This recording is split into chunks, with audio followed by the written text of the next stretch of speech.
کے بعد انسان اپنی نفسانی خواہشات کا بندہ بن جائے گا، اپنی نفسانی خواہشات کو پورا کرے گا۔ یہ نفسانی خواہشات کیا ہے؟ اس کا مطلب یہ ہے جو نفس نے کہا بس وہ کرے گا۔ مثال کے طور پر آج لوگ کہتے ہیں مولانا آج اللہ ہماری دعا نہیں سنتا۔ پہلی بات تو یہ کہنا ہی مناسب نہیں کہ دعا نہیں سنتا۔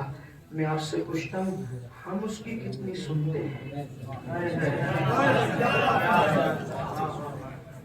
اس نے تو کبھی شکایت نہیں کی کہ تم میری نہیں سنتے، خدا ہو کر کے اس نے کبھی شکایت نہیں، ہم اس کی کتنی سنتے ہیں؟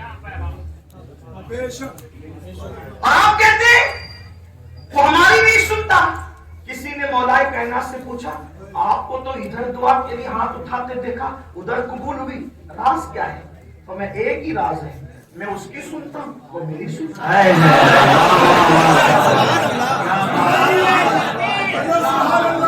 میں اس کی سنتا ہوں میری سنتا ہے۔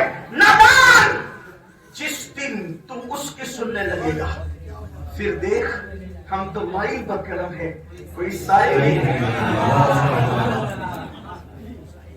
ارے وہ ہر رات ہمارے مسلک میں شب قدر اور شب برات کی قید نہیں ہے، صرف سیاہ ستہ کی روایت ہے کہ ہر رات کے آخری حصے میں، ہر رات کے آخری حصے میں اللہ پہلے آسمان پر تجلی کرتا ہے جیسا کہ اس کی شان ہے، اور وہ بندوں سے کہتا ہے جو مانگنا ہے مانگو میں تمہیں دوں۔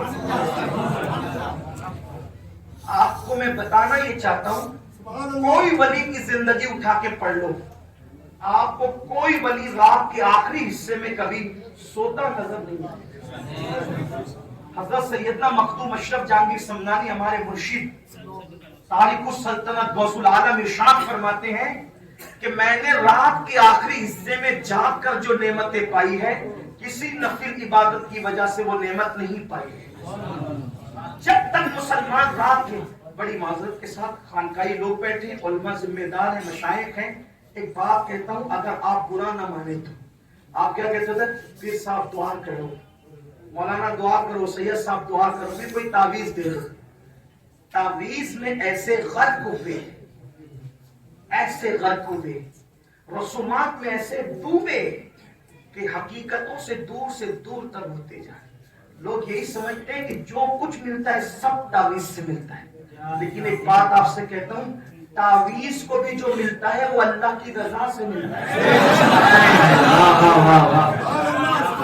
تعویذ کو بھی اگر کچھ ملتا ہے وہ اللہ کی مرضی اور رضا سے ملتا ہے۔ مسلمانوں تم اپنی حاجتوں کو میرے پاس کیوں لاتے ہو؟ تم اپنی حاجتوں کو اپنے جیسے انسانوں کے پاس کیوں لاتے ہو؟ جب تمہارے اور میرے سچے نبی غیب کا نبی نے فرمایا کہ تمہارا اللہ ہر رات میں آخری حصے میں پہلے آسمان میں تجلی کر کے خود کہتا ہے مجھ سے مانگ، کیا مانگتا ہے؟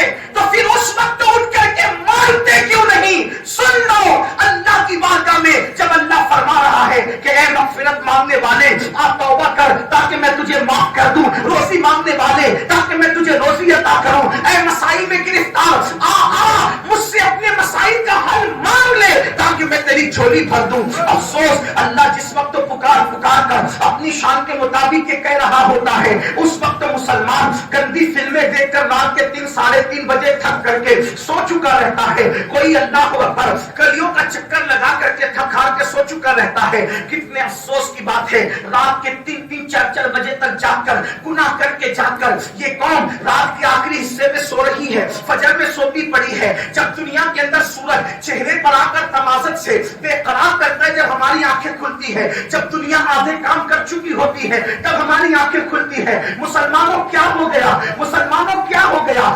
آؤ اپنے مسائل اللہ کی بارگاہ میں رکھنا سیکھو، اپنے مسائل خدا کے دربار میں رکھنا سیکھو، لیکن اتنا یاد رکھنا خدا کے دربار میں جب مسائل رکھ